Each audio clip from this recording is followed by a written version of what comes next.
నమస్తే, నేను మీ శ్రీనివాస్. బులెటిన్లోకి వెళ్దాం. దయచేసి ఇప్పటి వరకు మన ఛానల్ ను సబ్స్క్రైబ్ చేయని వాళ్ళు ఉంటే ఇప్పుడే సబ్స్క్రైబ్ చేసుకోగలరు. అతి త్వరలో ప్రత్యేక కథనాలతో మీ ముందుకు లైవ్ బులెటిన్ కథనాలతో మా టీం మీ ముందుకు వస్తుంది. థాంక్యూ. రైతులకు రుణమాఫీ హామీలు అమలు చేసేంతవరకు ఉద్యమిస్తామని మాజీ ఎమ్మెల్యే హరిప్రియ అన్నారు. భద్రాద్రి కొత్తగూడెం జిల్లా ఇల్లందు తహసీల్దార్ కార్యాలయం ఎదుట మాజీ ఎమ్మెల్యే హరిప్రియ ఆధ్వర్యంలో బారాస శ్రేణులు నిరసన కార్యక్రమాన్ని నిర్వహించారు. రైతులందరికీ ఎటువంటి షరతులు లేకుండా 2 లక్షల రుణమాఫీ చేయాలని మాజీ ఎమ్మెల్యే హరిప్రియ డిమాండ్ చేశారు. ఈ సందర్భంగా ఆమె మాట్లాడుతూ మంత్రులు పూటకో మాట నెలకో మాట చెబుతూ వస్తున్నారని, డిసెంబర్ 9నే రుణమాఫీ చేస్తామని చెప్పి 8 నెలలు తాత్సారం చేశారన్నారు. ఎన్నికల సమయంలో 40,000 కోట్ల రుణమాఫీ అని చెప్పి క్యాబినెట్లో 30,000 కోట్లు అనే ప్రకటించి తీరా 17,000 కోట్లు మాత్రమే రుణమాఫీ ప్రకటించి కేవలం 7,000 కోట్లు మాత్రమే రైతులకు రుణమాఫీ దక్కింది అన్నారు. కాంగ్రెస్ ప్రభుత్వం ఇచ్చిన ప్రతి హామీ అమలు చేసే వరకు ప్రజల వెన్నంటే ఉంటామని, ఇచ్చిన హామీల అమలుకు ఉధృతంగా ఉద్యమాలు చేస్తామని తెలిపారు. ఈ సందర్భంగా ఇల్లందు మాజీ ఎమ్మెల్యే హరిప్రియ నాయక్ ఏమన్నారో చూద్దాం. అలాగే మన మీడియా మిత్రులందరికీ పేరు పేరున హృదయపూర్వక నమస్కారం. ఈరోజు రైతులు ఎంతో మంది బాధపడుతున్నారు. గౌరవ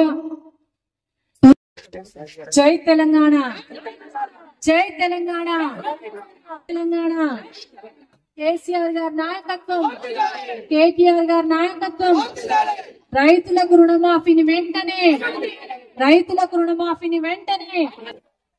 పెద్దలు గౌరవనీయులు ఉద్యమకారులు శ్రీ దిండిగల రాజేందర్ గారికి, అలాగే పెద్దలు సిలివేరన్న గారికి, పరుచూరన్న గారికి, రంగనాథ్ గారికి, దేవిలాల్ గారికి, మండల పార్టీ ప్రెసిడెంట్ రమేష్ అన్న గారికి, అలాగే రేణుకక్క గారికి, అలాగే మన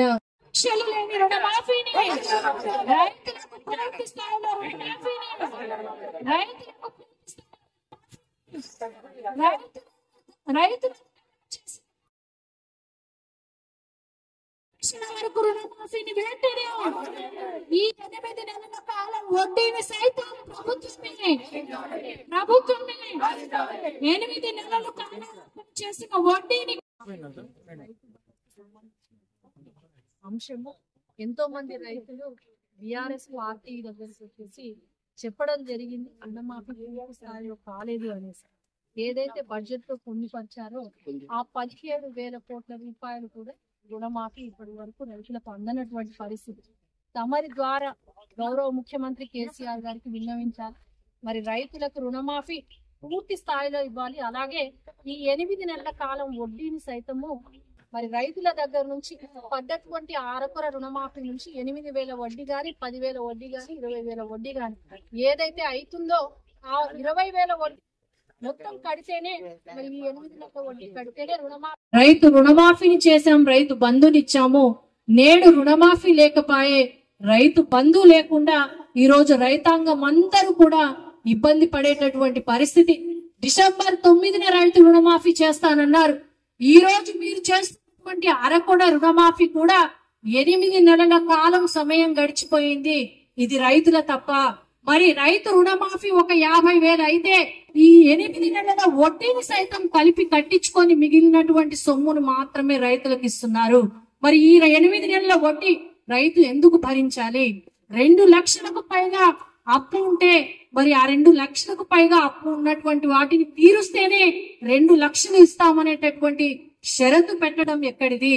ఈ రోజు రైతులకు ఆంక్షలు పెడుతూ, రైతు రుణమాఫీకి ఆంక్షలు పెడుతూ, రైతు కుటుంబాన్ని ఇబ్బంది పెడుతూ, మరి మీరు బడ్జెట్ లో పూర్తి స్థాయిలో డబ్బులు పెట్టకపోగా ఈ రోజు రైతుని మభ్య పెట్టడానికి, రైతుని మోసపుచ్చడానికి, రైతుని మరి ఇక్కడ వాంగ్మూలం పేరుతోటి లేదంటే మేము